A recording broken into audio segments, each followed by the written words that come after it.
Morning বন্ধুরা, সবাই কেমন আছো? আশা করছি সবাই ভীষণ ভালো আছো। তুলি সংসারে সবাইকে অনেক অনেক ওয়েলকাম। চলে এসেছি আবার একটি নতুন ব্লগ নিয়ে। আর আজকের ব্লগটা শুক্রবারের। আমি সকাল থেকে তোমাদেরকে সঙ্গে নিয়ে ব্লগটা শুরু করলাম। দেখতে থাকো, আশা করছি আজকের ব্লগটাও তোমাদের ভীষণ ভালো লাগবে।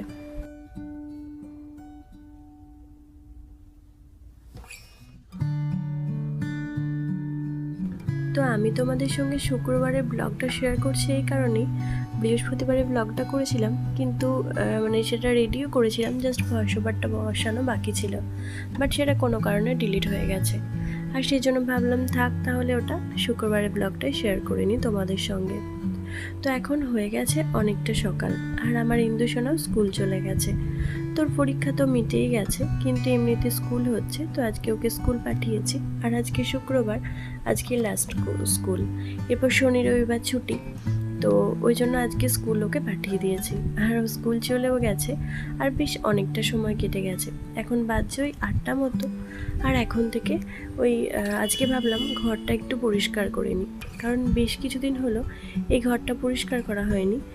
ওই জানালা মোছা বা জানালা দরজাগুলো মোছা বা একটু এদিক ওদিক পরিষ্কার যেটুকু করি সেটা করা হয়ে ওঠেনি এই কয়েকটা দিন।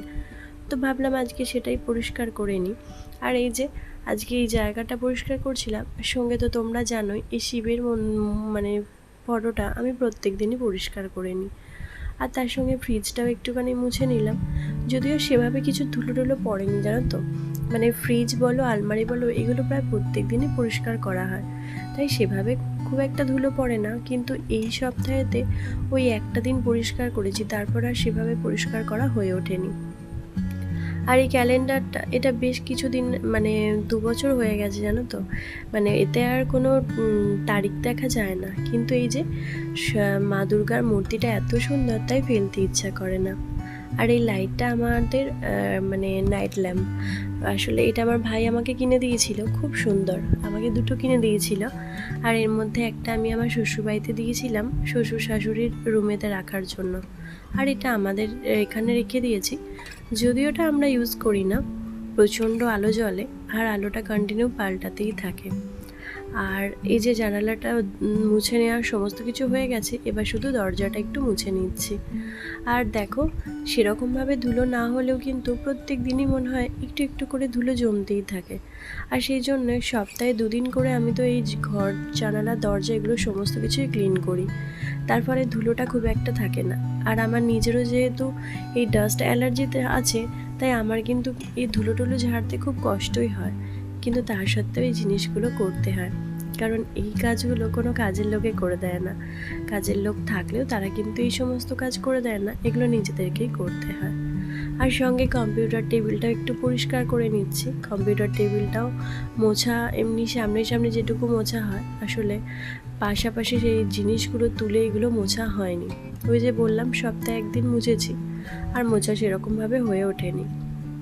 আর এখানে দেখো আমার বিনিশোনাও কিছুক্ষণ পর ওই ঘর পরিষ্কার করতে করতে উঠে পড়েছে। আর উঠে এই যে আমাকে জ্বালাতন করছে, ওকে খাওয়া দাওয়া করেই দিয়েছি, আর আমি যতক্ষণ পরিষ্কার করব ততক্ষণ কিন্তু ও আমার এখানেই ঘুরে বেড়াবে। আর ওই যে কম্পিউটার টেবিল কম্পিউটারের ওই ঢাকাটা বারবার সরিয়ে দিচ্ছে, তো এরকম করছে। আর তার আগে আমি ইন্দুর বই যেগুলো নিয়েছিলাম স্কুলের ব্যাগে ভরার জন্য, সেই বইয়ের তাকটা আমি সুন্দর করে গুছিয়ে রেখে দিয়েছি। এখন মোটামুটি পুরো ঘরটাই ক্লিন হয়ে গেছে, এবার জাস্ট বিছানাটা একটুখানি ঝেড়ে নেব, আর তাহলেই মোটামুটি পুরো ঘরটা ক্লিন হয়ে যাবে। আর তারপর ওই ঘরটা পরিষ্কার করে নেব।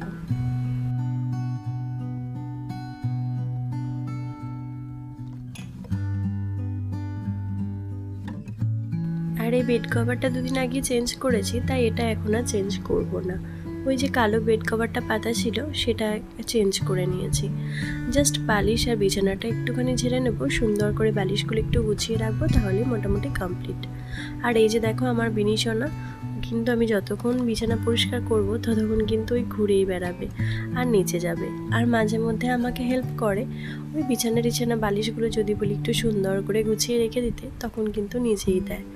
তো এই যে মোটামুটি ঘরটা পরিষ্কার করা হয়ে গেছে। আর এই যে দেখো ও উঠছে কী কারণে বলো তো, আমার বালিশটা সুন্দর করে রাখার জন্য। আমি যে বালিশটা রাখবো সেটা কিন্তু হবে না, ওকেই রাখতে হবে। তো মোটামুটি এই ঘরটা ক্লিন হয়ে গেছে, আর এরপর অন্য ঘরটা ক্লিন করে নেব, তারপর স্নান টান করে রান্নাবান্না চাপিয়ে নেব।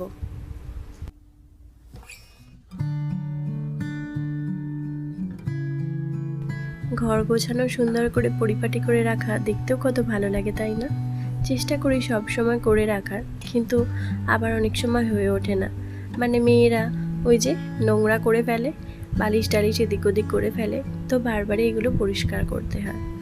আর এই যে ওই ঘরের বিছানাটা কিন্তু এখনও তোলা হয়ে ওঠেনি। আমি চলে এসেছি সোজা রান্নাঘরেতে, কারণ আমার বিনিশনার খিদে পেয়ে গিয়েছিল, তাই ওকে একটু খাওয়াতে চলে এসেছিলাম। আর খাওয়াতে আসার সময় মনে হলো যে একবারে তরকারিটা কেটে নিয়ে স্নান টান করে নেব, আর তারপর বেলাতে ওই ঘরটা একটু ক্লিন করে নেব, মানে ওই বিছানা পরিষ্কার করে তুলে নেব। তো এখানে মানে শশাটা কেটে রাখলাম যদি মুড়ি খেতে লাগে সেই কারণে, আর সঙ্গে যেটুকু সবজি রান্না হবে সেই সবজিটাও কিন্তু একবারেতেই কেটে নেব। আর জানো তো, কালকে তোমাদের দাদা মোচা এনেছিল, তো এই মোচাটা আমি ছাড়িয়ে রেখেছিলাম, আজকে মোচাটা একটু কেটে নেব। আর এই মোচা কাটতে এই ছুরিতে কিন্তু বেশি ভালো হয়, মানে খুব সুন্দরভাবে কাটা যায়। আর এই যে একটা বাটিতে আমি একটুখানি হলুদ আর একটু সর্ষের তেল দিয়ে জল দিয়ে একদম রেখে দিয়েছি, যাতে ওর মধ্যে মোচাটা ভিজিয়ে দিলে সুন্দরভাবে কিন্তু ওটা খানিকক্ষণ ভিজে থাকবে, আর তারপর তুলে নিয়ে তারপর ওটাতে আমি সিদ্ধ করতে বসিয়ে দেব। তো এই ছুরিতে কিন্তু মোচা বা যে কোনো সবজি বলো কাটার কিন্তু ভীষণ সুবিধা। বাঁধাকপি কাটতে তো ভীষণ ভালো লাগে এই ছুরিতে, কারণ হচ্ছে বাঁধাকপিটা আমি না ওই বটিতে কাটলে বেশ বড় বড় হয়ে যায়, সেই জন্য সবসময় চেষ্টা করি ছুরিতে কাটার। ছুরিতে কাটলে খুব সুন্দর, মানে সরু সরু করে কাটা যায়। খুব একটা যদিও সরু করে কাটতে পারি না, আবার অনেকে বটিতেও কিন্তু খুব সুন্দর সরু সরু করে বাঁধাকপি কাটতে পারে। মানে আমার কাকিমা পারে, আমার ছোটো কাকিমা খুব সুন্দর জিরে জিরে করে একদম বাঁধাকপি কাটে। তো এটা আমরা মানে সচরাচর সবাই পারে না, যেমন আমি পারি না। তো যাই হোক, এখানে মোচার তরকারি করব, আর সেটাই মোচাটা এখন কেটে নিচ্ছি। আর ভাগ্যিস আমি কালকে রাত্রে ছাড়িয়ে রেখেছিলাম, সেই জন্য অনেকটা সুবিধা। মানে ছাড়িয়ে যদি রেখে দেওয়া যায় নাহলে কিন্তু ছাড়াতেও অনেকটা সময় লেগে যায়। আর একা হাতে যেহেতু সমস্ত কাজ করতে হয়, তাহলে কিন্তু সেক্ষেত্রে কিন্তু মানে একটু সমস্যাই হয়। কারণ ওই যে ইন্দু সোনা সকালে স্কুল গেছে, ওর টিফিন সমস্ত কিছু রেডি করা, সেগুলো কিন্তু করে নিয়েছিলাম। আর সেই কিছু করে কিন্তু অনেকটা সময় লেগে যায়। উঠি অনেকটা সকালে, মোটামুটি 5:30, আর 5:30 থেকে সংসারে কাজকর্ম মোটামুটি চলতেই থাকে। তো এখানে মোচা কাটা পুরোপুরি হয়ে গেছে।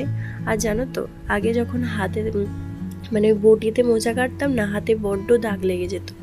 আর ছুরিতে মোচা কাটার ফলে না দেখো হাতে একটুও দাগ লাগে না, এত সুন্দরভাবে কাটা যায়, তো অনেকটা সুবিধা। আর সঙ্গে তোমাদের দাদা কালকে লাউও এনেছিল, ভাবলাম কালকে একটু লাউয়ের পোস্ত করেছিলাম, আর আজকে ভাবলাম একটু লাউ দিয়ে ডাল করি, কারণ মুগের ডাল লাউ দিয়ে খেতে বেশ ভালো লাগে। আর সঙ্গে এই যে মোচার তরকারিতে না মুগের ডাল দিয়ে খেতে কিন্তু বেশ ভালো লাগে, তাই ভাবলাম যখন মুগের ডাল করব তাতে একটু লাউ দিয়ে দিই, খেতেও কিন্তু বেশ ভালো লাগবে।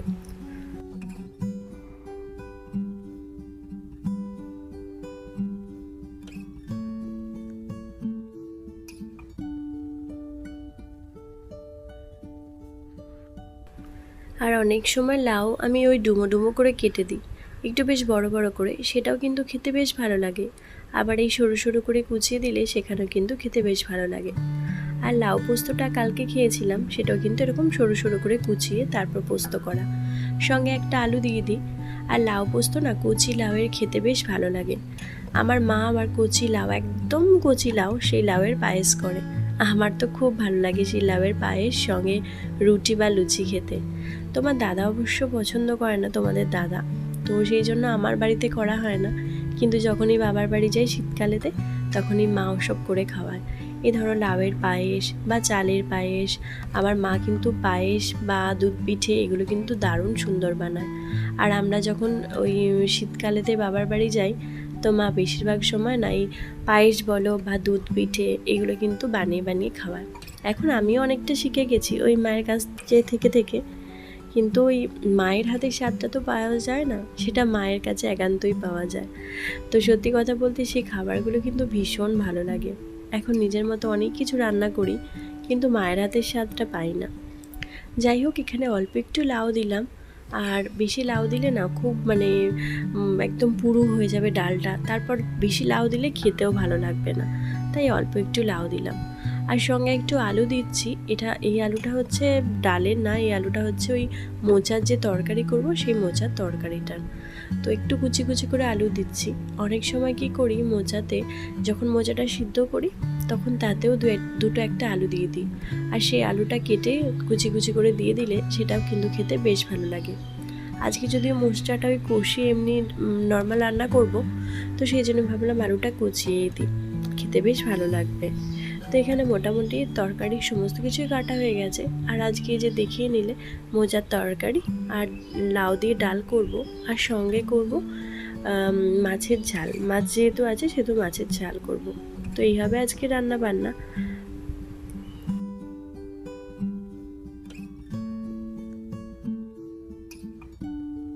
আর এখানে একটু ধনেপাতা কেটে নিচ্ছি, মাছের ঝালে দেব। এই শীতকাল বলো বা গ্রীষ্মকাল বলো, ধনেপাতা কিন্তু খুব ভালো লাগে। একটা ওই শীতকালের সময়টা না, আমরা গাছে প্রচুর ধনেপাতা ওই প্রত্যেকটা গাছের নিচে নিচে ছড়িয়ে রাখি ধনের বীজগুলো, তো সেখান থেকে অনেক ধনেপাতা হয়। দারুণ লাগে, সেই গন্ধটাও বলো বা তার খেতেও বলো, খুব সুন্দর লাগে। তো প্রথমে ধনেপাতাটা ধুয়ে নিয়েছিলাম আর একটু ছাড়িয়ে রেখে দিলাম কুচিয়ে একদম। তো এটা মাছের ঝালে দিয়ে দেবো।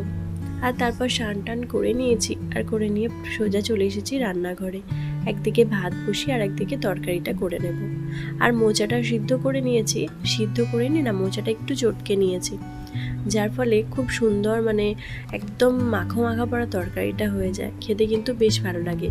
আর না চটকে নিলে না মোচাটা ওই একটু বেশ কীরকম হয়ে থাকে, ছাড়া ছাড়া পাড়া, তো ওটা আবার খেতে ভালো লাগে না। এই একটুখানি চটকে নিয়ে তাতে যদি রান্না করা যায় খুব ভালো লাগে খেতে।